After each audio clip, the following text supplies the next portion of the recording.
오늘 예배 가운데 오신 여러분 주님의 이름으로 환영하고 축복합니다. 옆 사람에게 인사해 주시겠어요? 하나님께서 당신을 부르셨습니다.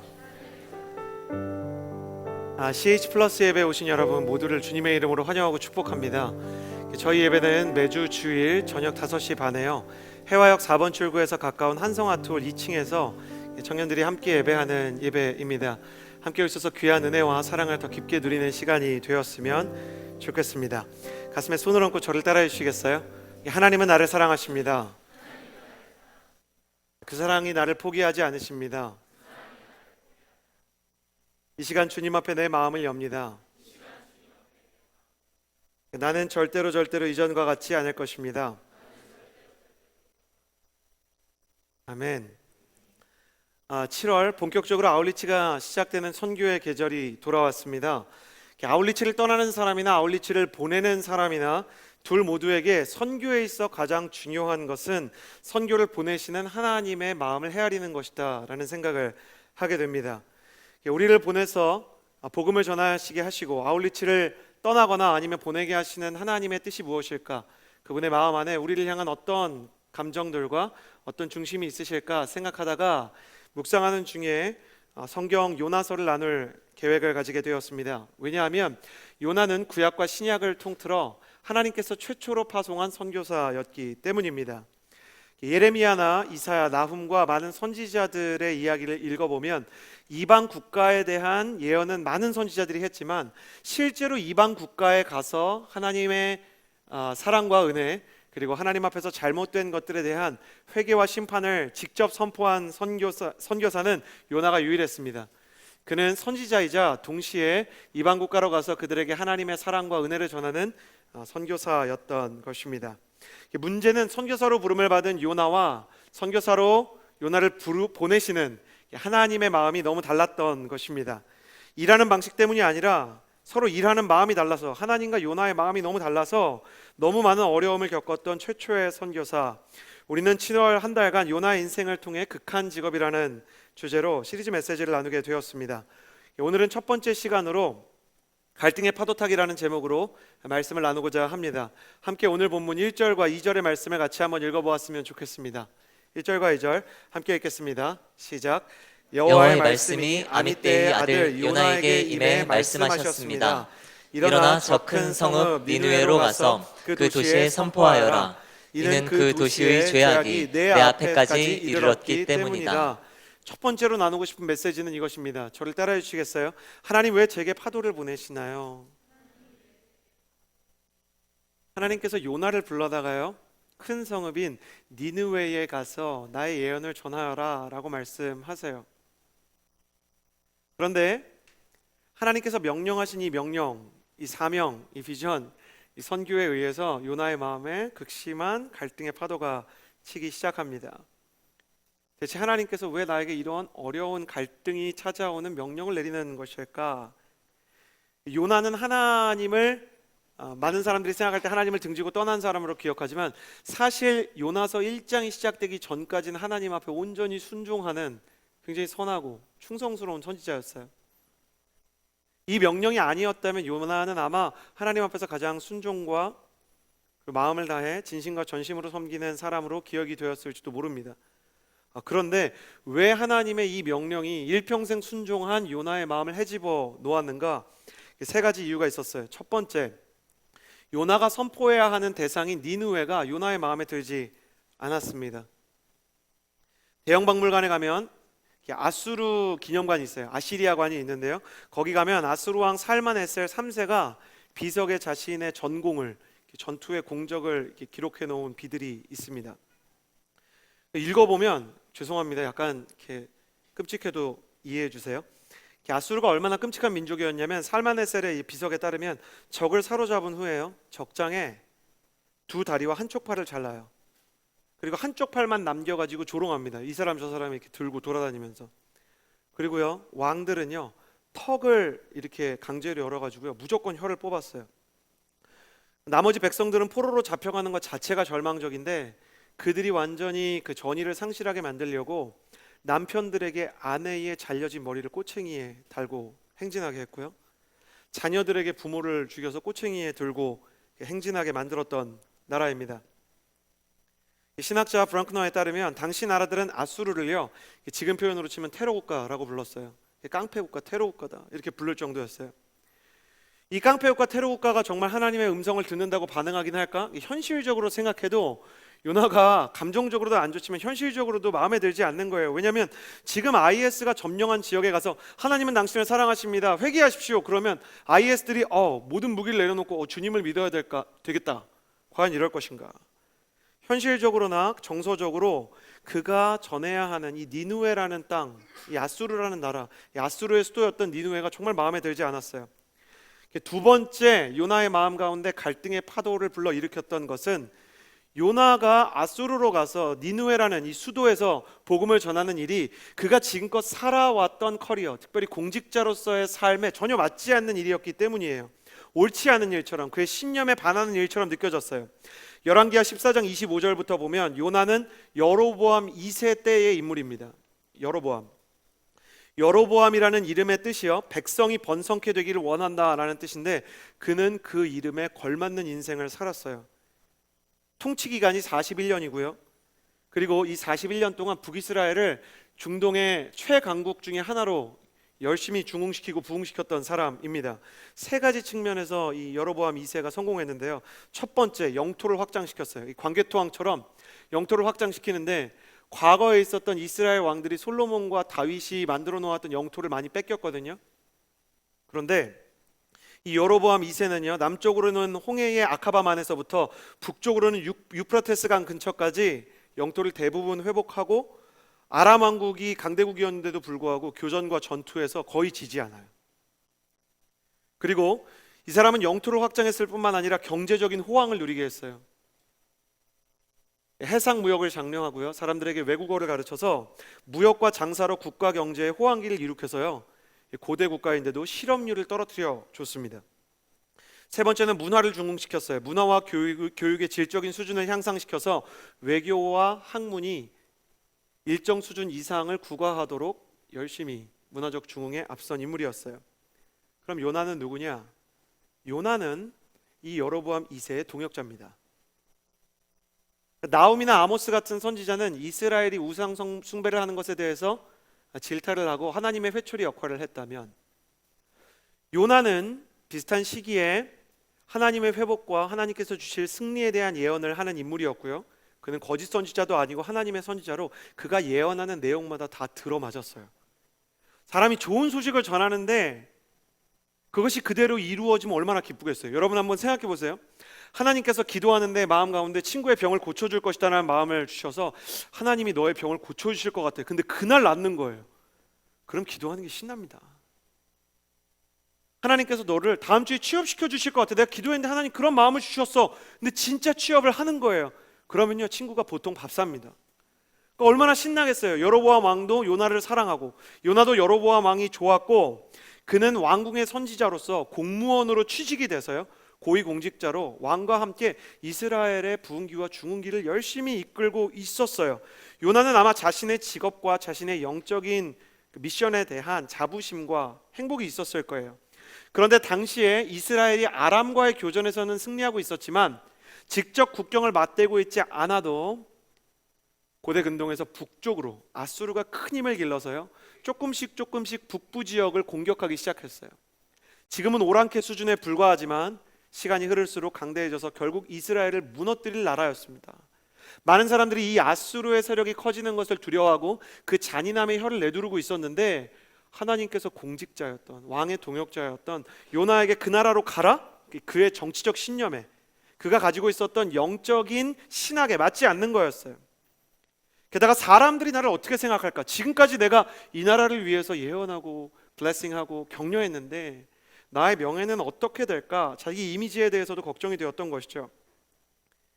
요나는 대상도 마음에 들지 않았고 공직자의 신념에도 옳지 않은 일이라고 생각했을 뿐만 아니라 개인적으로도 아수르에 대한 어려운 마음이 있었어요. 제가 오늘 새벽에요, 특별한 곳에 가서 설교했거든요. 어디냐면 공동경비구역 JSA에서 저를 불러주셨어요. 거기 가가지고 이제 설교하고 군인들이랑 같이 좋은 시간 가지고 점심 식사도 같이 했는데, 제가 처음 한 게 있어요. 그 공동경비구역 그 DMZ에 마을이 있는 거 아세요? 북한 주민이랑요 울타리도 없이 이렇게 국가적 정책에 의해서 북한도 선전마을을 만들고 남한도 선전마을을 만들었어요. 그래서 서로 맞대고 우리가 더 좋은 나라예요. 선전하는 게 사명인 마을이 있습니다. 저는 처음 알았어요. 대성동 마을이라는 데가 있는데요. 이 대성동 마을의 사람들은 기본적으로 북한 사람들을 매우 싫어합니다. 선전마을로 처음 대성동 마을이 만들어졌던 70년대에 도토리 캐러 갔던 대성동 마을 사람을요, 북한 사람들이 이유 없이 납치했기 때문이에요. 자기 아버지가, 자기 삼촌이, 이모가 납치당했습니다. 감정이 좋을 리가 있을까요? 요나도 마찬가지였어요. 요나는요, 스불론 지파 사람입니다. 스불론 지파 출신인 요나의 고향은 북쪽에서도 최북단이에요. 최북단. 우리로 치면 연평도나 백령도 같은 지역이에요. 국경을 맞대고 있는, 우리로 치면 여러분 연평도, 백령도 이런 분들, 천안함 침몰한 백령도, 공격당한 연평도, 이런 주민들이 기본적으로 북한에 대해서 좋게 생각하겠습니까? 요나가 자기가 어렸을 때부터 마주하고 경험했던 아수르라는 나라는 침략, 약탈, 방화, 살인을 일삼는 잔인한 민족인 거예요. 그러니까 개인적으로도 요나가 상처를 떠올리게 되는 것이죠. 니누에라는 대상 자체도 그 잔인함 때문에 마음에 들지 않는데 공직자의 신념에도 옳지 않고 개인적인 상처를 떠올리게 하는 거예요. 저라면 이렇게 생각했을 거예요. 하나님, 왜 하필 저예요? 하나님의 사람 많잖아요. 예수님 믿는 사람 많잖아요. 주님, 내가 여기 있사오니 죄를 보내소서. 나는 여기 있을 테니까 죄를 좀 보내주십시오. 그런 마음 아니었겠어요? 게다가 요나는 하나님을 너무 잘 알아요. 만약에 이 백성을 하나님께서 혹시 회복시키기라도 한다면, 하나님을 너무 잘 아는 요나는 민족적으로나 개인적으로 마음이 상할 거예요. 여러분, 한번 민족적으로 생각해 볼까요? 과거사로 얽혀있는 일본의 영적인 부흥이 일어나요. 그래서 일본이 아시아에서 대한민국을 앞지르는 제1의 크리스천 국가가 됐다고 한번 상상해 보세요. 근데 영적인 부흥을 넘어서요, 이제 러브 소나타를 일본이 우리나라에 막 해주겠다 그래요. 대구 러브 소나타 우리가 해줄게요. 막 일본 분들이 와서 한국 분들 축복합니다. 막 노래 불러주고. 그러면 우리가 일본에 가서 수혜를 베풀 때는 그래도 영적인 우월감이 있어서 기쁠 수 있는데 그들이 온다면 어떨까 생각하니까 좀 걱정이 돼요. 여러분, 그럼 중국을 한번 생각해 볼까요? 하나님께서 중국 크리스천들을 너무너무 축복해 주시고 지하교회 성도들을 너무 축복해 주셔서 한류가 다 사라지고 중류가 생기기 시작했어요. 온 나라 백성들이 막 중국 노래를 따라 부르기 시작한다고 생각해 보세요. 중국의 BTS와 같은 차이나 방탄소년단이 생겨서 CTS 같은 친구들이 생겨가지고 우리나라에서 막 DNA 막 이런 거 부르고 이러면 여러분 좋으시겠어요? 게다가 여러분, 이렇게 형제 여러분 간단하게 이렇게 생각해 보세요. 중국 축구가 너무 발전을 해서 대한민국이 경기만 하면 중국한테 친다고 생각해 보세요. 여러분, 중국의 축구지고 욕하지 않을 자신 있습니까? 쉽지 않은 것이죠. 민족적으로 요나가 경험했던 것이 이런 감정이었어요. 개인적으로 생각해 볼까요? 나를 억압하는 직장 상사가 축복을 받아서 승진했어요. 게다가 이제는 하나님까지 믿는데요. 그런데 나에겐 용서를 구하지 않아요. 정의는 살아있는가라는 생각이 들지 않겠어요? 학창시절에 나를 괴롭혔던 친구가 좋은 직장에 행복한 결혼 생활을 하는 거예요. 어디 누구랑 결혼하나 한번 가보자 그랬는데 신부가 너무 예쁜데다가 성품도 좋고 신앙도 좋아요. 학창시절에 나를 괴롭히던 애가 과거로 다 세탁하고 이제는 아름다운 청년 그 영적 지도자가 돼가지고요, 교회 오빠를 만났는데 이 오빠가 직장도 좋고 잘생기고 성품 좋고 온 집안이, 그 시아버지 시어머니까지 정말 믿음의 대대손손 역사를 이어오는 집이라고 한번 가정해 볼까요? 게다가 하나님께서 나에게 그들을 도우시라고 말하는 거예요. 너가 들러리를 서라, 네가 부케를 받아줘라, 네가 축가를 불러줘라. 여러분, 어떨 것 같아요? 하나님 저한테 왜 이러시는 거예요? 하나님 저를 왜 이렇게 힘들게 하시는 거예요? 요나에 대해서 집필한 팀 켈러의 책 방탕한 선지자의 첫 번째 챕터가요, 그 제목이 너무너무 이해가 됩니다. 요나가 절망한 이유는요, 하나님의 선하심 때문이었어요. 요나는 하나님의 선하심 때문에 절망했어요. 그래서 내가 이분이랑은 도저히 같이 못하겠다, 이분이 나한테 너무 무리한 걸 요구한다, 내 감정을 존중해 주지 않으신다, 내가 아직 따라갈 수 없는데 자꾸 나한테 감정의 한계와 감정의 쓴뿌리를 건드리는 명령을 주신다. 그래서 그는 하나님을 피해 달아나기로 작정합니다. 최초의 선지자는 선교지에서 도망쳤다. 그것도 선교지랑 반대 방향으로 사명을 버리고 도망쳤었다. 그의 도피는 성공했을까요? 3절 말씀을 같이 한번 읽어보았으면 좋겠습니다. 3절 같이 한번 읽어봅시다. 시작. 그러나 요나는 여호와로부터 도망쳐 나와 다시스로 향했습니다. 그는 요바로 내려가서 그곳에서 다시스행 배를 발견했습니다. 그는 뱃삭을 내고 여호와를 피하기 위해 배를 타고 다시스로 향했습니다. 요나가요, 니느웨가 아니라, 아수르의 니느웨가 아니라 다시스라는 곳으로 가기로 작정합니다. 그림을 준비했는데 지도를 보시면요,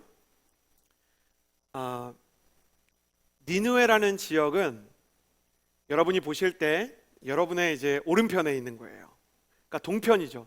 니느웨 보이시죠? 그리고 다시스는 여러분이 보실 때 여러분의 왼편이죠.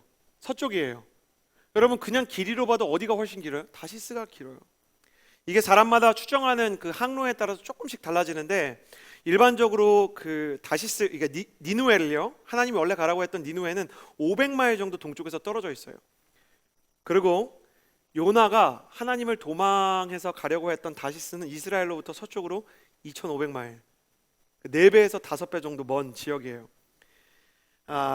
하나님께서 부르신 아수르는요, 지금의 이라크의 모술 지역으로요, IS의 본부 중에 하나입니다.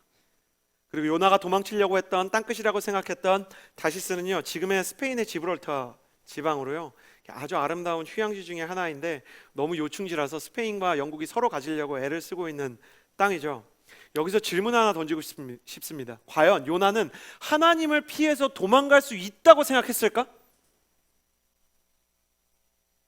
그러니까 하나님의 선지자잖아요. 누구보다 하나님을 잘 알아요. 요나가 하나님을 피해서 도망가는 것이 가능하다고 생각했을까? 여러분은 그렇게 생각하세요? 하나님을 피해서 달아날 수 있습니까? 요나는 하나님을 피할 수 있다고 생각했던 게 아닙니다. 그렇지만 5배가 넘는 거리를요, 더 비싼 뱃삭스를 치르고 망명 신청을 하면서까지 하나님한테 정말 가기 싫어요 라는 표현을 하고 싶었던 거예요. 요나는 하나님을 너무 잘 알아요. 하나님한테 이런 방식으로 표현하면 자기의 마음이 전달될 것이라는 것을 너무 잘 아는 겁니다. 재미있는 일이 일어나요. 요나가 다시스로 가려고요, 요빠라는 항구에 갑니다. 요빠는 지금 이스라엘의 이제 그 주요 도시 중에 하나인 텔아비브죠. 요빠 항구는 그 이름의 뜻이 아름답다는 뜻이에요. 굉장히 아름다운 항구였던 것 같아요. 아름다운 항구에 갔어요. 날도 아마 맑았을 것이고 항구도 굉장히 아름다웠어요. 근데 때마침 다시스로 가는 배가 도착한 거예요. 신학자들에 따르면 당시 이스라엘에서 다시스로 가는 배는 아까 보셨죠? 2500마일, 굉장히 멀잖아요. 그러다 보니까 몇 년에 한 번 배가 있을 정도였어요. 근데 요나가 요바로 가서 다시스로 가려고 하는데 그때 마침 다시스로 가는 배가 있었어요.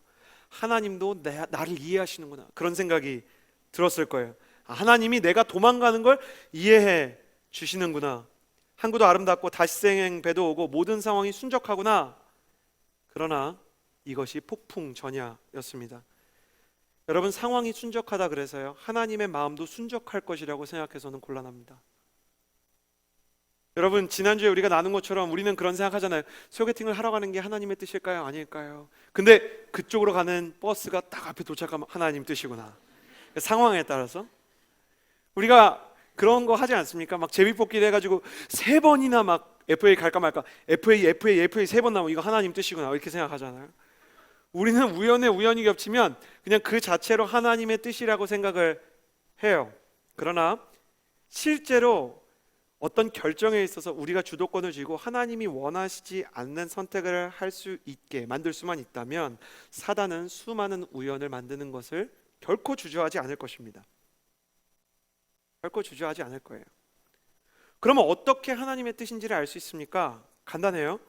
우연히 행운을 빚어줄 때, 우연히 막 겹쳐서 행운이 만들어지고 사인이 만들어질 때요, 그 사인과 행운이 당신을 하나님 곁으로 인도하는지를 생각해 보세요. 그러니까 내가 그 우연들로 인해서 하나님과의 관계가 깊어지고 편안해지고 기도의 문이 열리고 내가 하나님과 좋은 관계를 맺게 되면 좋은 것인데, 우연히 반복되고 행운이 있는 것 같지만 하나님과 나 사이에는 전혀 진전이 없어요. 하나님과 나 사이에 기도에, 어떤 예배에, 어떤 성품에 일치가 일어나는 게 아니에요. 요나는 지금 우연히 계속 겹치고 있지만 하나님의 음성을 듣지 못하고 있어요. 하나님의 마음을 듣지 못하고 있어요. 하나님과 요나 사이에는 실제적인 어떠한 회복도 없어요.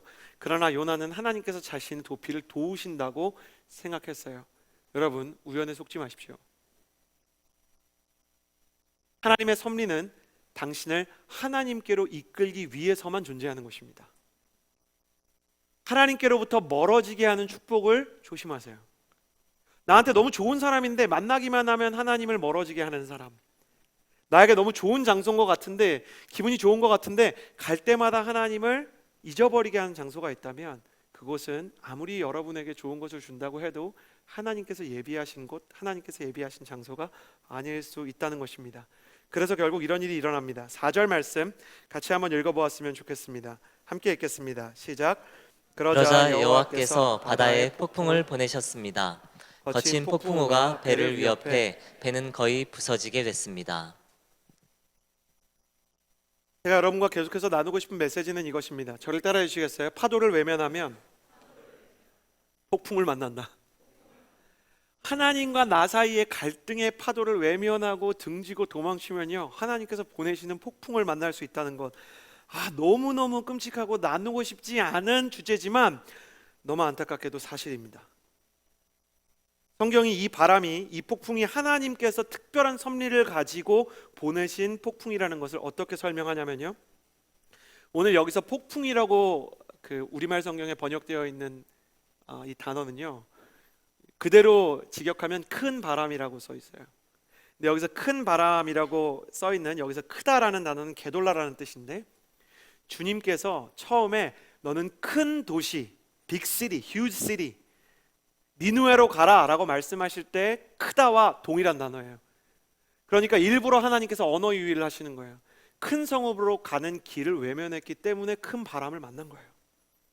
그리고 심지어 여기 보내셨다라고 되어 있는데, 보내셨다고 기록된 단어는 원어로는 던지다라고 써 있어요. 하나님이, 그러니까 그 그리스 로마 신화에 나오는 제수처럼 이렇게 바람을 들어다가 던진 거예요, 요나한테. 류현진이 스트라이크 꽂듯이 요나를 향해서 정확히 폭풍을 던져 주셨어요. 큰 도시로 들어가기를 거부한 요나는 하나님이 던진 그 큰 폭풍에 갇히게 되어 버린 거예요.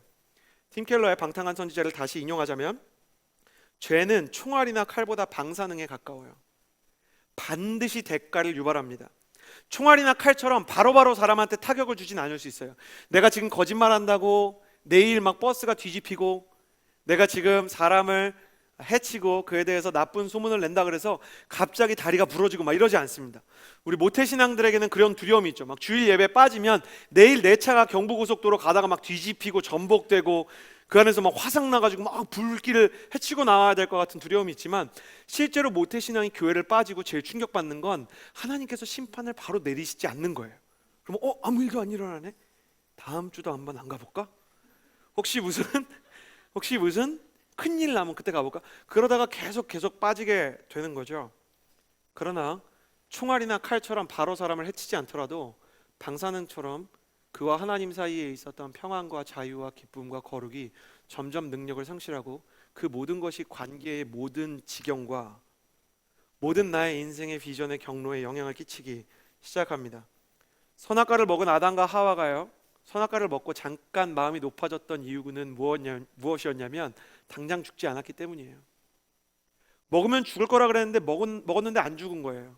근데 안 죽은 게 아니라 죽음이 서서히 그들의 삶을 잠식하기 시작했던 것이죠. 사단은요, 언제나 우리보다 지혜로워요. 죄를 가지고 사람을 힘들게 하면 사람들이 죄 짓겠어요? 여러분 생각해 보세요. 거짓말 하면 갑자기 막 성대에 결절이 나.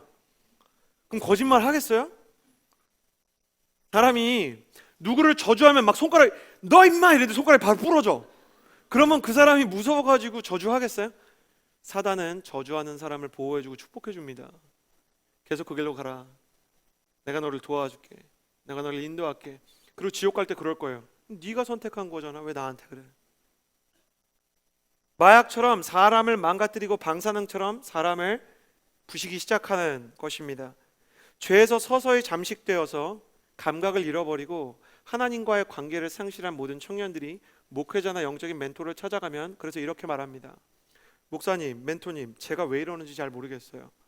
어디서부터 넘어졌는지, 무엇이 최초의 죄였는지조차 내가 이제 더는 느낄 수가 없는 거예요. 내가 어디서부터 잘못됐지? 하나님과 나 사이에 어떤 장벽이 생겼던 거지? 내가 왜 더 이상 찬양하는 게 기쁘지 않지? 기도의 문이 열리지 않지? 이유조차 찾을 수 없을 정도로 늪처럼 우리를 끌어들이고 마약처럼 우리를 중독시키는 거죠. 크리스천에게는 비극이 있어요. 뭔지 아세요? 크리스천도요, 영적으로 침체되고 다운되면 옛날에 짓던 죄를 다시 지어요.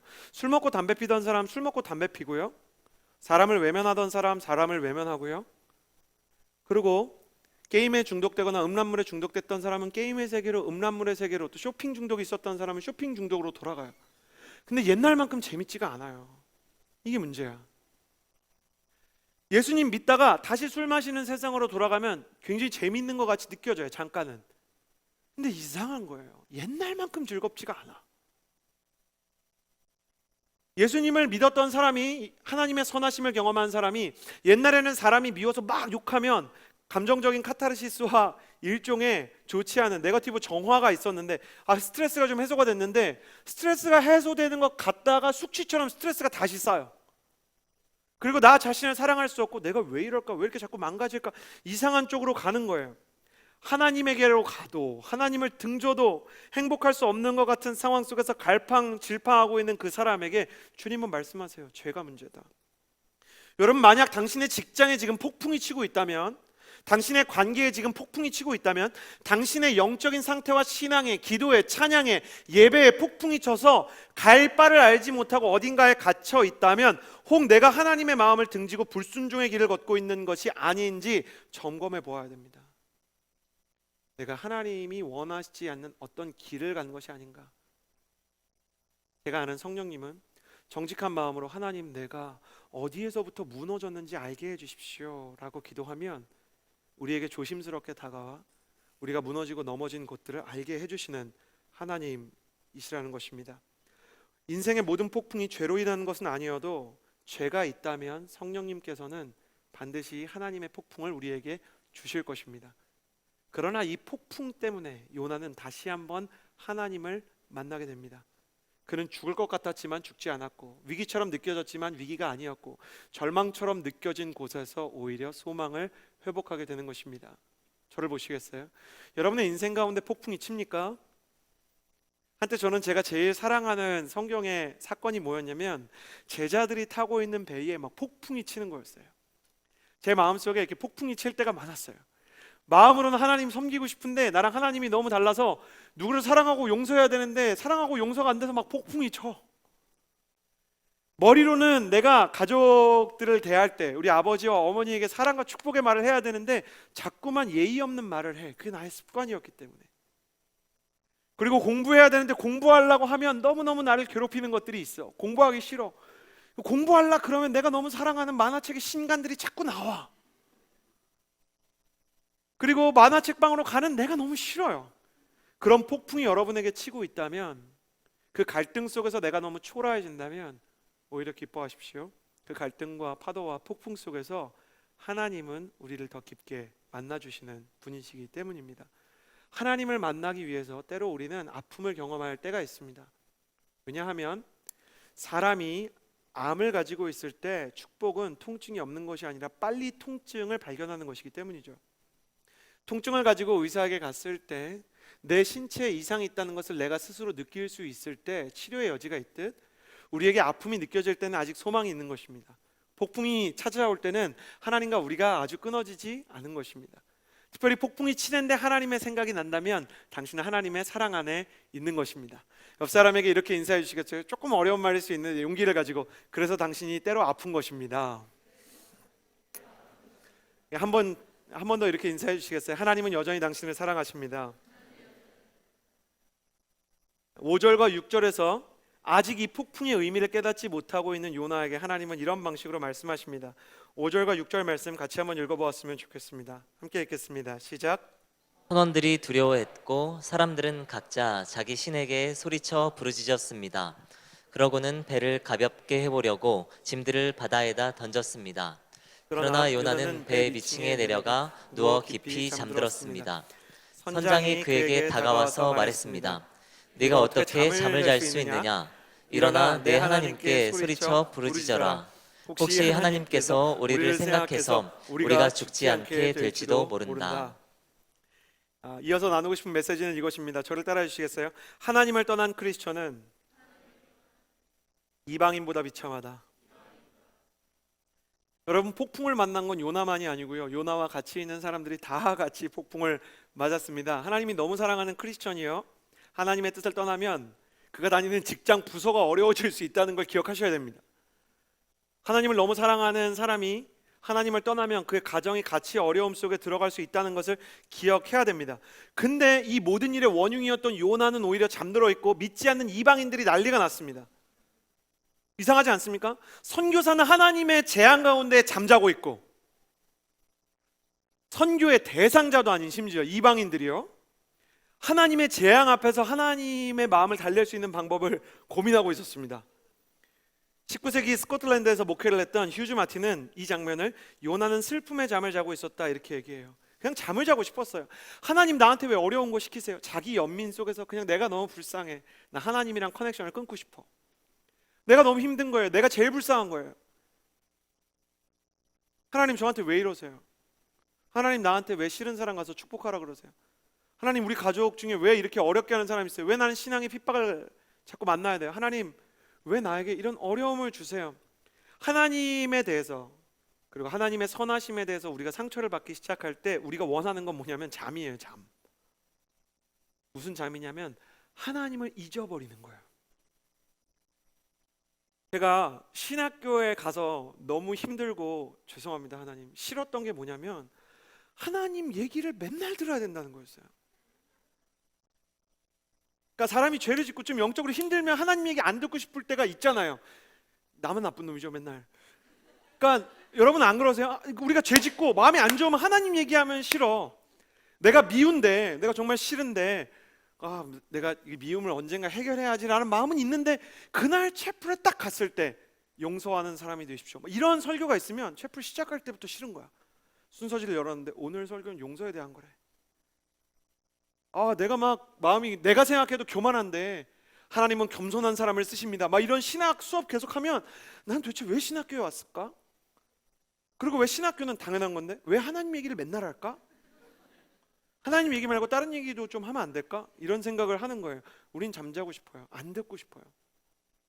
하나님 생각 안 하고 싶어요. 우리가 진짜 침체돼가지고 나 너무 힘들어 얘기하는데 친구가 너무 충만해서 내가 너를 위해서 기도할게, 불편한 거죠. 하나님 얘기 안 하면 안 될까? 그냥 들어주면 안 돼?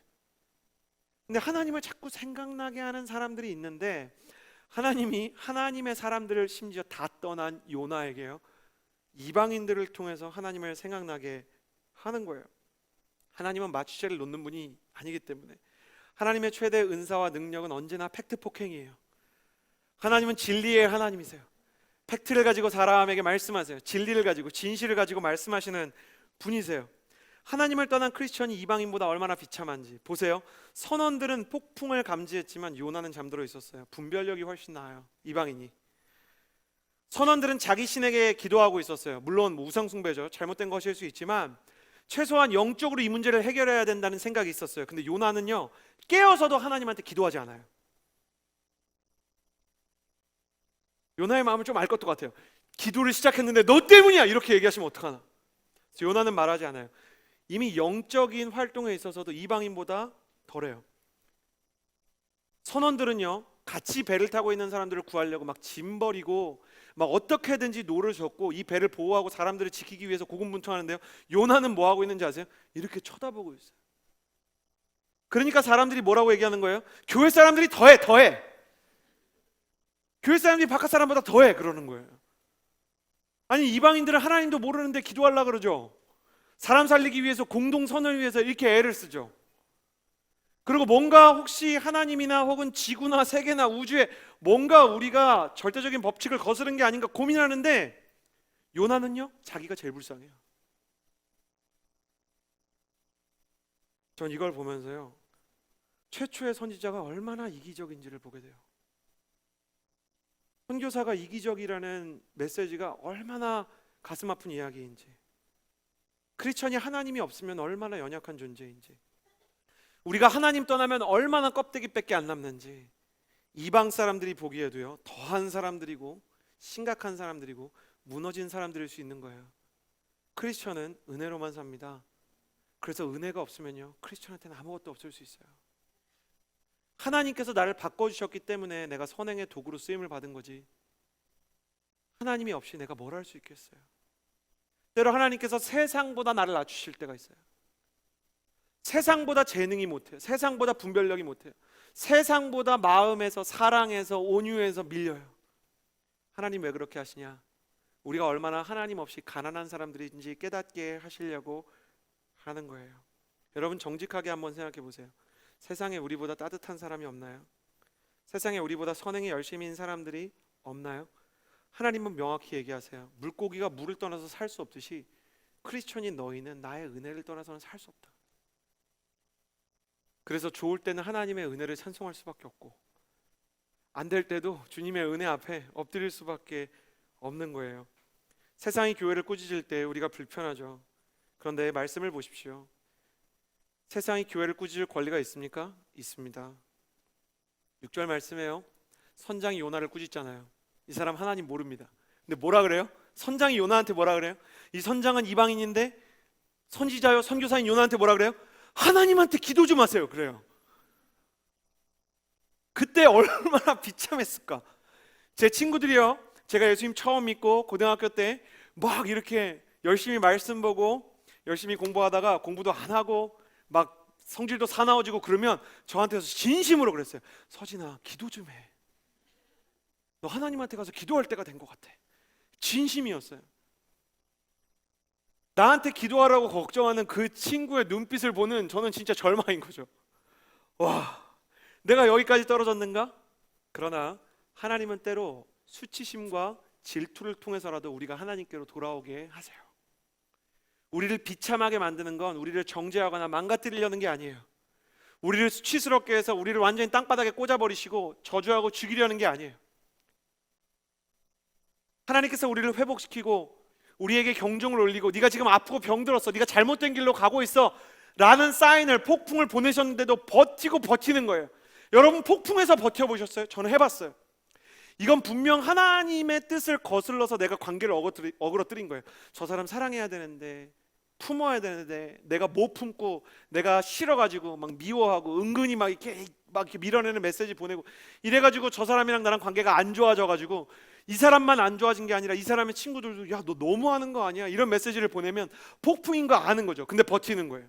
침묵하는 거예요. 영혼의 잠에 드는 거예요. 하나님, 나 항복하지 않을 거예요. 저놈이 나한테 더 잘못했어요. 나한테 나쁜 놈이잖아요. 저놈이 회개하면 내가 회개할게요. 저놈이 잘못했다 한마디만 하면 내가 회개할게요. 그러면 안 믿는 친구들이 와가지고 그러는 거예요. 야, 너 예수 믿고 얼굴 좋아지더니 요즘 보니까 예수 믿는 사람도 얼굴이 푸석푸석해지고 문제가 많다. 너 기도해야 되는 때 아니니? 너무 비참한 거예요. 여러분, 여기서 진짜 망하는 길이 뭔지 아세요? 네가 뭘 알아? 너 교회 다녀봤어? 네가 영적인 세계에 대해서 뭘 알아? 세상이 막 교회를 판단하냐? 너 예수님의 십자가 알아? 막 이러면서 덤비고 싸우는 거예요. 그럼 진짜 더하고 독한 놈 되는 거예요. 그래? 아, 네가 나에 대해서 그렇게 생각하는구나. 너의 말 속에, 마음속으로 너의 말 속에 하나님께서 나에게 하시는 말이 없는가? 요나가 위대한 지점은 여기에요. 하나님께서 요나를 몰아세우는데요, 더 이상 덤비지 않았어요. 여기서 더 덤비면 어디로 가는 겁니까? 더 덤비면 어디로 가요? 더 마음 닫고 더 하나님을 대적하면 어디로 가요? 사울의 길로 가는 거예요. 요나의 아름다운 모습이 드러납니다. 우리 7절에서 10절 말씀 같이 한번 읽어볼까요? 같이 한번 읽어봅시다. 시작. 선원들이 서로 말했습니다. 이리 와서 제비를 뽑아 이 재난이 누구 탓인지 알아내자. 그들이 제비를 뽑았더니 제비가 요나에게 뽑혔습니다. 그러자 그들이 그에게 물었습니다. 우리에게 닥친 이 재난이 누구 때문인지 말해보아라. 내 직업은 무엇이냐? 어디에서 오느냐? 어느 나라 사람이냐? 네가 어느 민족이냐? 요나가 대답했습니다. 나는 히브리 사람입니다. 바다와 땅을 만드신 하늘의 하나님 여호와를 섬기고 있습니다. 그들은 크게 두려워하며 요나에게 말했습니다. 너는 왜 이렇게 행동했느냐? 그들은 그가 여호와 앞에서 도망치고 있다는 것을 알게 됐습니다. 그가 그들에게 말했기 때문입니다. 마지막으로 나누고 싶은 가장 아름다운 메시지는 이것입니다. 저를 따라해 주시겠어요? 그래, 전부 나 때문이다. 선원들이 누구 때문인지 제비를 뽑는데 이 선원들이 너무 착해요. 제가 선장이었잖아요. 일단 제비에 뽑힌 사람 바다에 넣고 봐요. 제가 이방인이고 제가 이런 극한 상황이면 그럴 수 있잖아요. 제비 뽑히면 고대 세계에서 그런 일이 흔했습니다. 그런데 이례적인 일을 해요. 그 당시에요, 이런 상황에서 제비 뽑히면 바로 바다에 넣는 겁니다. 근데 선장이랑 사람들이 다 너는 뭐 하는 사람이니? 아니 무슨 인격적인 대화를 하고 있어. 폭풍이 몰아치는데 사람들이 여러분 캐리비안 해적에서 배드시피게 생겼는데 막 이러는 거야. 어디 사람이에요? 누구를 섬겨? 으아! 야 저거 잡아! 막 난리가 난 거야. 이게 지금 아수라장이에요. 지금 이렇게 순모임하고 있는 게 아니라고. 여기 치킨 시켜놓고 얼마나 힘드셨어요? 한 주간 어떻게 지내셨어요? 이런 게 아니라니까. 사람들이 좋아도 너무 훌륭해. 아 어디 사람이에요? 네가 제비에 뽑혔잖아요. 막 이러면서 막 난리가 난 거예요. 아내가 저 설교할 때 연기하지 말라 그랬는데 하여튼 막 끝까지 살리려고 하는 거야. 이 선장, 선원 모든 사람이 다 요나보다 인간적으로 나아요. 요나가 그걸 보고 마음이 움직였는지 하나님이 생각났는지 가장 아름다운 걸 하나인데요, 요나가 자신의 죄를 고백해요. 요나서 1장 10절 후반부에 보면 그가 여호와 앞에서 도망치고 있다는 것을 알게 됐습니다. 요나가 그들에게 말했기 때문입니다. 요나가 이야기해요. 제가 하나님의 뜻을 어겨서 이 모든 일이 일어난 게 확실합니다. 사람들이 요나를 바다에 안 던지려고 애를 씁니다. 그럴수록 요나의 마음은 더 어려운 거죠. 선교사가 이방인을 걱정해 줘야 되는데 이방인들이 요나를 걱정해 줬어요. 최초의 선교사는 이방인들한테 사랑을 많이 받았어요. 그래가지고 사랑을 받으니까 더 불편해서 그냥 제가 들어가겠습니다 이렇게 얘기하는 거예요. 요나는 자신이 진실하게 말하는 대가로 바다에 던져지고 물고기 뱃속에 갇히게 되더라도 그 대가에 상관없이 자신은 최소한 진실을 지키겠다는 생각이 있었어요. 여러분, 그런데요, 요나가 진실하게 살기로 결단한 이 순간으로부터 모든 저주의 시나리오가 은혜와 회복의 시나리오로 바뀌기 시작해요. 대학 시절 교양 수업을 하나 들었는데 되게 특이한 수업이었어요. 다른 학교에 가서 범죄 심리학을 들을 수 있는 계기가 있었어요. 그분도 크리스천이셨는데요, 그분의 수업 중에 잊혀지지 않는 부분은 이거예요. 모든 범죄는 거짓으로부터 시작합니다. 처음부터 살인하고 처음부터 큰 범죄를 저지르는 것이 아니라 모든 범죄자들이 최초로 배우는 죄는 거짓말입니다. 그래서 그런지 크리스천 정신과 의사이자 아직도 가야 할 길을 저술한 유능한 의사이자 박사인 스캇백 박사는요, 귀신 들린 사람들에 대한 연구를 정신분석의이자 크리스천으로서 이렇게 책을 냈는데요, 그 제목으로 거짓의 사람들이라는 책을 썼어요. 사람이 귀신이 들렸다고밖에 인정할 수 없게 된 사람들을 보니까 특징이 있는데 거짓말에 중독이 되어 있더라. 성경은 사단이 거짓의 아비라고 이야기해요. 반대로 하나님은 진실의 아버지라고 부릅니다. 요나는 모든 부분에서 무너졌지만 딱 하나 일치하는 게 있었어요. 위기의 순간 사람들이 나를 위해주고 걱정해줄 때 진실하기로 작정한 거예요. 마크 트웨인이 이렇게 얘기했죠. 어떻게 말해야 될까 괴로울 때에는 진실을 선택해라. 정말 유명한 말 아닙니까? 요나는 마지막 순간에 용기를 내서 진실하게 얘기했어요. 요나의 고백은 단순하고 진실하죠. 그래, 전부 나 때문이다. 나 때문에 너희가 다 고생하는 거다. 나 때문에 이 모든 폭풍이 치기 시작한 것이다. 그런데 이 고백에 자신의 기대보다 더 큰 힘이 있다는 것을 알았을까요? 진짜 모두 요나 때문이었어요. 하나님께서 니느웨를 고치기 위해서 요나를 부르신 것도 있지만 하나님이 니느웨보다 더 고치기를 원했던 사람은 니느웨로 간 1호 선교사 요나 자신이었어요.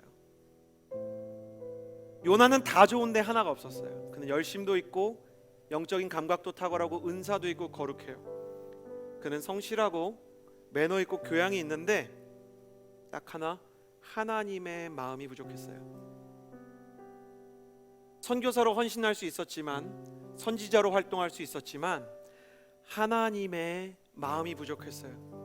요나는 결코 불순종의 아이콘이 아니죠. 일평생 하나님께 순종하다가 딱 한 번 하나님께 불순종한 건데, 헌신을 할 수는 있지만 마음을 닮을 수는 없었기 때문에 하나님을 피한 거예요.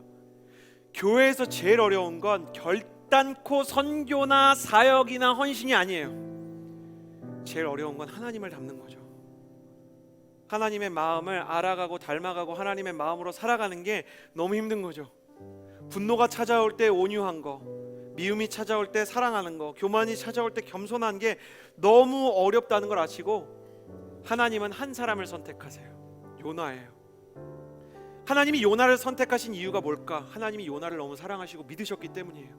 너라면 앞으로 내가 선교의 역사를 일으킬 건데, 복음의 역사를 일으킬 건데, 너의 연약함을 포함해서 너의 모든 것이라면 나의 마음을 표현하는 그릇으로 손색이 없을 것이다. 요나는 자신이 선교사로 부름받았다는 걸 몰랐을 거예요. 자기가 왜 이 고생을 하고 있는 것도 몰랐을 거예요. 그러나 하나님은 마음 가운데 계획을 갖고 있었죠. 너는 최초의 선교사가 될 것이다. 이제 너에게 필요한 것은 단 하나, 나의 마음뿐이다. 그리고 하나님께서는 혼신의 힘을 다해서 요나에게 하나님의 마음을 선물하려고 애를 쓰고 계시는 거예요. 우리는 언젠가 모두 복음을 전하는 선교사로 살 거예요. 선교지에 나가서 선교를 하던, 선교사를 보내며 후원을 하던, 온누리교회에 온 이상 우리는 선교를 하면서 살 수밖에 없는 인생이에요. 여러분, 선교의 여정이 처음 시작되는, 선교의 역사의 최초의 시작이었던 요나서는 우리에게 선교를 시작하려고 할 때 갈등의 파도를 만나게 될 것이라고 이야기해요. 이유는 간단해요. 하나님과 우리가 너무 달라요. 하나님과 우리가 비슷하면 파도가 없을 텐데 하나님과 우리가 너무 다른 것이죠. 그러나 하나님께서 그날 요나에게 보내신 갈등의 파도는 갈등의 파도가 아니라 사실은 사랑의 파도였던 거예요. 내가 너를 믿고 사랑하고 너를 통해서 꼭 나의 일을 하기를 원하기 때문에 내가 너를 어렵게 하는 거야. 네가 갈등하는 모습이 오고 오는 모든 세대, 2000년 뒤에 한국에서 예배할 청년들에게 갈등 가운데 열쇠가 될 것이고, 그들에게 갈등 가운데 처음으로 선택해야 되는 것이 진실하게 연약함을 고백하는 모습이라는 것을 알게 할 거야. 여러분, 무엇으로 우리가 하나님의 복음을 전할 수 있습니까? 우리의 섬김으로, 우리의 재능으로, 우리의 물질로 섬깁니까? 요나는 우리에게 이렇게 얘기해요. 하나님의 복음의 사람으로 당신이 원하던 원치 않던 선택을 받고, 당신이 당신의 가족에게, 당신의 직장 동료에게 혹은 해외에 있는 이방인들에게 복음을 전해야 한다면 첫 번째 차라리 연약함에 진실해라. 하나님, 나는 싫어하는 사람들이 있어요. 내가 불편해하는 환경들이 있어요. 아울리치 가야 되는데 저는 그 침구류에 너무 예민한 사람이에요. 나는 먹는 거에 이 막 팍치 향 같은 거 맡으면은 너무너무 힘든 사람이에요. 하나님, 나는 내가 싫어하는 직장 동료가 있어요. 근데 하나님, 그 사람한테 나를 보낸다면 내가 그 일을 할 수 없어서 폭풍 가운데 들어간 사람이라고 말할 수밖에 없어요. 하나님, 내 원수는 딴 사람이 아니라 내 가족들이에요. 내 원수는 딴 사람이 아니라 내가 오랫동안 만났던 그 사람은 나를 친구로 생각하지만 나는 그 사람 친구로 생각 안 해요. 그 모든 것에 대해서 진실하게 나아가는 거예요. 다윗이 얘기했듯이 하나님은 상한 마음, 요나가 우리에게 보여줬듯이 하나님은 가장 연약한 마음을 진실하게 고백할 때, 그가 얼마나 큰 폭풍을 불러일으켰든 얼마나 심각한 불순종을 했든 그 진실의 고백으로부터 모든 선교와 복음과 사랑과 하나님의 마음의 회복을 불러올 것입니다. 이 여름 당신에게 하나님께서 복음을 전하게 하시고 또 하나님께서 원하지 않는 곳으로 당신을 이끄셔서 크리스천은 정말 극한 직업이구나 라는 생각이 든다면 진실한 마음의 회복이 있게 되기를 주님의 이름으로 축복합니다. 여러분, 너무 절망하지 마십시오. 하나님 떠나면 저와 여러분, 우리 모두가요, 이방인보다 더 바닥으로 떨어질 수 있어요. 요나도 그랬어요. 얼마나 위로가 됩니까? 하나님 떠나면 물 떠난 고기인 거예요. 하나님 떠나면 산소 없는 우주 가운데 던져진 거예요. 하나님, 내가 세상 사람보다 더 악합니다. 세상 사람들한테 혼날 때가 있을 정도로 내 마음에 부족함이 많지만 그래도 나를 사랑하시고 불러주신 주님, 나를 채워주시고 나를 이끌어 주십시오. 내게 하나님의 마음을 선물해 주십시오. 우리 같이 기도했으면 좋겠습니다. 이 시간에는 우리가 선교에 대해서 기도를 하기를 원합니다. 이곳에서 선교에 대해서 기도를 안 해본 분들도 계실 거고 아울리치를 떠나지 않는 분도 많이 계시겠지만, 여러분이 아울리치를 떠나거나 선교사로 살기 때문이 아니라 크리스천은 누구나 복음을 전해야 하기에 이 세상 가운데 하나님의 이름이 훼손되고 땅바닥에 떨어지는 시대를 살고 있기에 주님은 우리 모두를 요나와 같이 동의하지 않고 선교사로 부르고 계십니다. 이 시간에 기도할 때 하나님, 내가 보내는 선교사로 살던 떠나는 선교사로 살던 하나님을 알아가고 하나님을 배워가는 사람이 되게 해주십시오. 오른손을 가슴에 얹어주시겠어요? 하나님, 나에게 주고 싶은 하나님의 마음이 무엇입니까? 나에게 말씀하기 원하시는 하나님의 메시지가 무엇입니까? 내가 아울리치를 떠나고 아울리치를 보내며 이 여름의 계절, 이 하나님께서 부어주시는 거룩한 하나님의 사랑과 마음을 알기 원합니다. 우리 기도하며 나아갑시다. 기도하겠습니다. 거룩하신 하나님 아버지,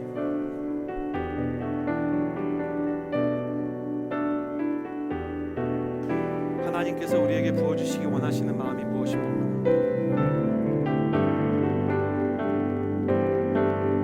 하나님, 왜 나를 선택하시고 하나님, 우리가 누구에게 가기를 원하십니까? 하나님, 내게 니느웨와 같은 사람이 있습니다. 아수르와 같은 사람이 있습니다. 사랑해야 될 것 같은데 사랑할 수 없는 사람, 지지해야 될 것 같은데 지지하기 싫은 사람, 책임져야 될 것 같고 품어줘야 될 것 같은데 책임지고 품을 수 있는 능력을 초과하는 사람, 나로 하여금 나를 자꾸 한계에 부딪히게 하고 나로 하여금 나를 자꾸 비참하게 만드는 사람. 하나님, 나 굉장히 힘듭니다. 나 굉장히 외롭습니다. 하나님, 내가 갈 수 없는 땅, 용서할 수 없는 사람들이 있습니다. 하나님, 그 사람을 통하여 내게 용서를, 내게 사랑을, 내게 자유를, 내게 기쁨을 알려주려 하신다면 하나님께서 아낌없이 내게 하나님의 마음을 부으셔서 나로 하나님을 따라갈 수 있는 아름다운 계절 여름이 되게 하여 주옵소서.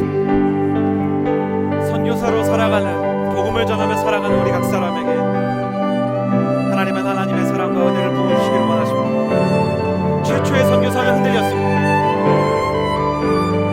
최초의 부르심을 받았던 선교사는 하나님 앞에서 당황했습니다. 하나님, 내 안에 방황이 있습니다. 내 안에 침체가 있습니다. 잠들고 싶습니다. 하나님, 모르고 싶습니다. 하나님, 나는 너무 모르고 싶은데 하나님께서는 너무 많은 것을 내게 부어주십니다. 왜 나입니까? 하나님, 왜 내가 그 길을 가야 합니까? 나는 자신도 없고 나는 할 수 있는 힘도 없는데 왜 나를 부르셨습니까? 그 길이 가장 행복하고 그 길이 가장 아름다운 길이기 때문에, 그 길이 가장 가치 있는 길이기 때문에 나를 부르신 하나님, 내 마음이 하나님 앞에 온전히 예배하고 부를 수 있도록 주님께서 우리를 붙잡아 주옵소서. 이어서 기도하며 나아갈 때 여러분에게는 아수르가 있습니까? 여러분에게 니느웨가 있습니까? 하나님, 내가 가기 싫은 장소가 있습니다. 품기 싫은 사람이 있습니다. 이해할 수 없는 민족이 있습니다. 그러나 하나님께서 우리를 그곳으로 보내시고 부르시려고 한다면 하나님, 나 좀 도와주세요 라고 기도하세요. 당신을 너무 어렵게 하는 사람, 당신이 용서할 수 없는 사람, 당신이 용서하지 않으면 그 사람이 당신의 영혼의 주인이 되어 당신을 분노하게 하고 당신을 절망하게 하고 당신을 상처받게 할 거예요. 하나님은 그 사람이 당신의 영혼의 주인이 되는 걸 원하지 않으십니다. 이 시간에 기도하며 나아갈 때 하나님, 나의 니느웨에 대한, 나의 아수르에 대한 하나님의 마음이 무엇인지 배우는 청년이 되게 하여 주옵소서. 그를 용서해야 한다면 순식간에 되지 않더라도 용서할 수 있는 힘을 주시고, 그를 사랑해야 한다면 그를 위해 기도할 수 있게 해주시고, 하나님, 그 민족에게 가야 한다면 나의 발걸음과 나의 상황을 움직여 주옵소서. 우리의 니느웨와 우리의 아수르와 같은 사람들을 주님께 올려드리며 기도하며 나아갑시다. 기도하겠습니다. 하나님 아버지, 내가 사랑해야 하지만 사랑하지 못하고, 내가 용서해야 한다고 하나님 말씀하시지만 용서할 수 없습니다. 하나님, 우리는 일본을 더욱 사랑하고 일본의 복음을 전해야 되는데 들려오는 소식들 때문에 일본의 마음이 상할 때가 있습니다. 하나님, 우리가 중국을 품고 중국의 복음화를 위해 중보해야 되는데 중국이 우리에게 하는 일을 보면 화가 나게 됩니다. 나의 직장 상사 때문에, 나의 부모님 때문에, 나의 가족들과 친척들 때문에 내가 개인적으로 겪었던 수고와 수치들이 하나님과 나 사이를 멀어지게 만들 때가 있습니다. 그러나 하나님은 사랑하라고 하십니다. 일본을 위해서 기도하라, 중국을 위해서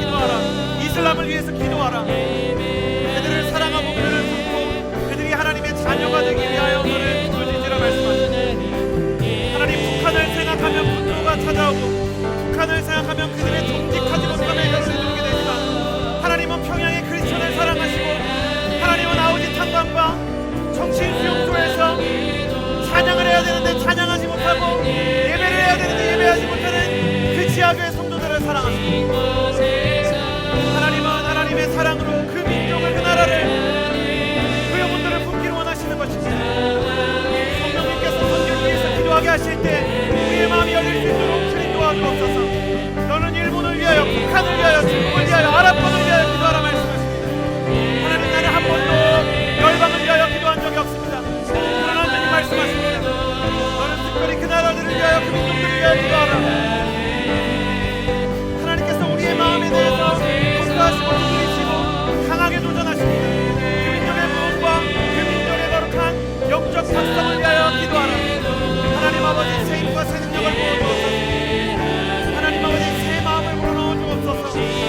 하나님 우리가 복음을 위하여 선교를 위하여 헌신하고 기도하게 하여 주옵소서. 선교사님들을 사랑하게 하여 주옵소서. 하나님 복음의 능력에 우리가 깊이 이끌림을 받는 사람들이 되게 하여 주옵소서. 나 자신을 위해서 기도하지 않아도 내가 가장 불쌍한 사람이라고 생각하지 않아도 우리 앞 사람을 붙잡아 주시고 새롭게 하시는 역사가 임하겠습니다. 너는 내게 불을 주시라 너는 내게 불을 주시라 말씀하십니다. 오 주님 북한 선교의 문을 열어주옵소서. 하나님 3대째 악행을 일삼고 있는 북한의 정부가 무너지고 복음의 바람이 불어와 북한 주민과 성령과 개성에 하나님의 교회가 세워지고 예배가 세워지게 하여 주옵소서. 하나님 아버지 일본 땅을 위해서 축복할 수 있는 마음으로 허락하여 주옵소서. 그들과 우리가 대치하고 있지만 그들을 품고 그들을 위해 나아갈 수 있는 그걸 허락하여 주옵소서. IS를 생각하면 인권의 측면에서 인류의 폭발적인 관점에서 어려움이 있지만 하나님 그 아랍들을 사랑하시는 하나님을 하나님 그곳에 계시는 모든 사람들을 기도하게 하여 주옵소서. 나 자신의 문제에 갇혀서 선교사를 위해서 기도하지 못하고 나 자신의 문제에 갇혀서 열방을 향한 하나님의 사랑에 관심이 없었던 것 되게 하여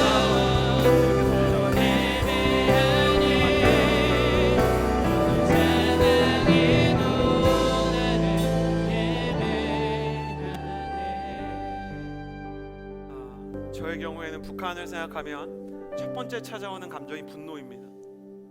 북한을 생각하면 이렇게 용서가 안 되고 납득이 안 되고 이해도 안 되고 포용도 안 됩니다. 그럴 때마다 하나님께서 유튜브나 설교 영상이나 기독교 채널을 통해서 자꾸만 북한 지하교회 성도들을 긍휼하게 여기게 하십니다. 북한의 정권은 무너져야 하지만 북한의 교인들은 보호되어야 할 것입니다. 또 아랍권을 생각할 때 이슬람을 생각하면 선교사님들을 죽인 민족들 이해할 수도 없고 용서하기도 싫지만 하나님 이슬람을 위해서 사랑하는 마음으로 중보하라고 말씀하십니다. 여러분 선교에 대한 중보는 감정에 의해서 하는 것이 아니라 하나님을 사랑하는 마음으로 하나님을 위해서 하는 것입니다. 이 시간에 기도하기를 원합니다. 하나님 북한 땅의 성도들이 보호받게 하여 주옵소서. 같은 시간 개성과 평양에서 찬송가를 소리 높여 부르는 것이 그들의 소원인 북한 민족 가운데 하나님 그 모든 정권이 무너지고 하나님의 거룩한 예배가 세워지는 아름다운 부흥의 날이 다시 찾아오게 하여 주옵소서. 한때 동방의 예루살렘이라 불렸던 평양에 다시 한번 성령의 바람이 불어오게 하여 주옵소서. 또 일본을 위해서도 기도해 주시기 바랍니다. 전 이번 주 뉴스를 보면서 일본과 한국 사이의 이 무역의 갈등들에 대해 여러 감정이 들었습니다. 한편으로는 우리나라 정부에 대해서도 한편으로는 일본에 대해서도 좋지 않은 감정이 찾아왔지만 주님은 오히려 이 갈등 속에서 우리가 일본의 거룩한 영적 부흥과 그들이 순전하게 되어서 그들의 마음이 변화되는 것을 기대한다는 것을 우리를 통해서 계속 말씀하고 계십니다. 한 목사님이 살아계실 때 러브 소나타를 선포하는 가장 큰 이유는 우리가 너무 싫어함에도 불구하고 한국과 일본이 같이 선교를 위해서 해야 되는 일이 있다는 한 목사님을 향한 하나님의 음성이 있었기 때문이에요. 여러분 일본이 싫어도 일본을 위해서 기도해 주십시오. 또 중국이 싫은 분도 중국을 위해서 기도하셔야 됩니다. 저 대륙이 뚫려야 저 중국 선교사들이 이슬람을 향해서 헌신할 수 있는 것입니다. 여러분 그리고 우리가 회개해야 되는 것은 선교사님들을 위해서 기도하지 못한 것. 그 선교사님들은 너무 외롭고 힘들게 병마와 싸우고 복음의 핍박지대에서 너무너무 괴롭게 오늘도 헌신하고 있는데 하나님 나는 나의 취업, 나의 결혼, 나의 질병 때문에 그분들을 중보하거나 그분들을 위해서 온전한 지원들을 하지 못했습니다.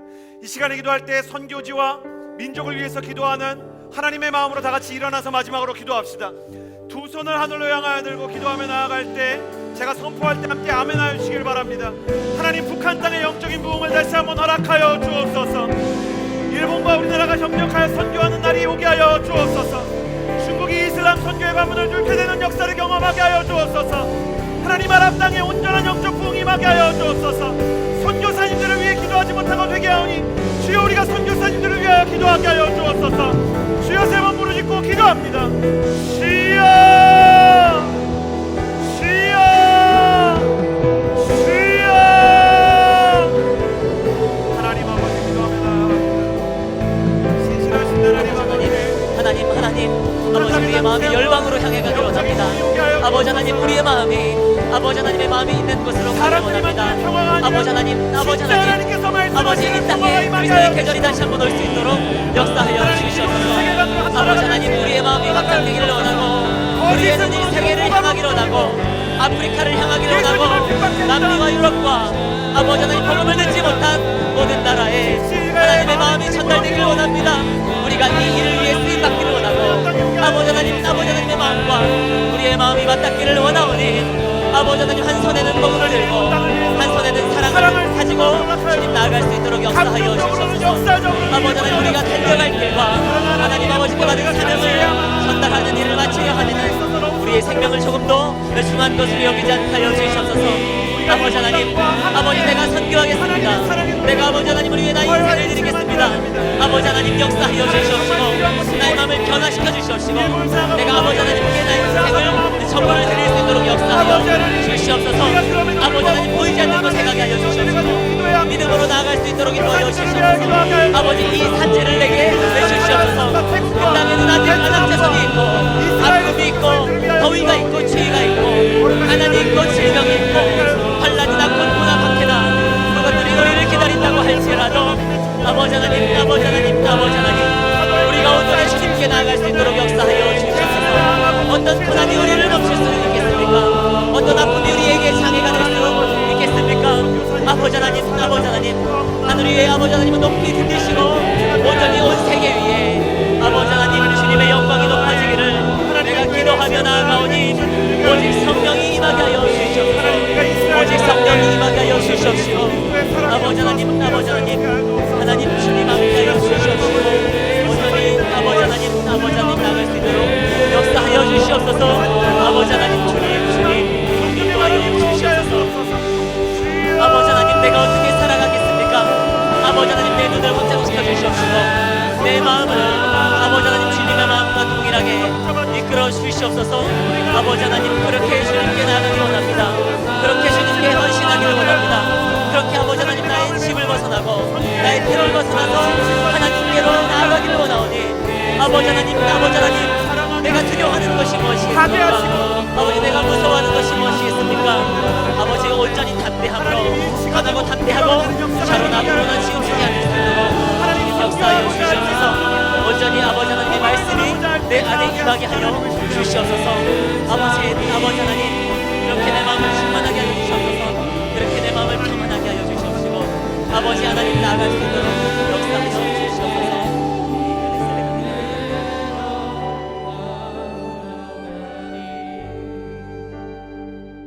최초의 선교사 요나가 속절없이 흔들렸듯 우리도 선교를 생각하고 민족을 생각하고 사람을 생각하면 상황을 생각하면 흔들리고 무너지고 떨릴 때가 많지만 주님께서는 그를 괴롭히기 위해서가 아니라 사랑하시고 신뢰하셔서 부르시고 그에게 하나님의 마음을 끝끝내 심고야 마셨습니다. 하나님 아버지 우리 각 사람에게 하나님의 거룩한 사역과 비전뿐 아니라 하나님의 마음을 허락하여 주옵소서. 하나님 우리가 무슨 마음을 가지고 선교하고 무슨 마음을 가지고 선교사님들을 위해서 중보하고 무슨 마음을 가지고 열방을 향하여 조국을 향하여 기도해야 될지 막막할 때 주의 성령께서 우리의 마음을 움직이셔서 우리의 영혼 깊숙한 곳으로부터 하나님의 마음과 사랑과 계획과 지혜와 진실이 우리의 입을 통하여 나오는 역사가 있게 하여 주옵소서. 기도의 문을 열어주시고 선교하게 하시고 떠나든지 보내든지 선교에 전념하며 하나님의 선교사님들을 사랑하고 선교지를 후원하는 공동체가 될 수 있도록 주님 연약한 우리를 요나처럼 부족한 우리를 사용하여 주옵소서. 이제는 우리 구주 예수 그리스도의 은혜와 하나님의 사랑과 성령의 교통하심이 주의 거룩한 선교에 대해 배우고 그 안에 담긴 주의 마음을 헤아리기 원하는 주의 모든 청년들과 선교사님들과 모든 성도들 머리 위에 이제로부터 영원토록 함께하여 주시기를 간절히 축원하옵나이다. 아멘. 하심이 없이는 일하시지 않으시는 하나님께 감사와 영광의 박수를 올려드리겠습니다.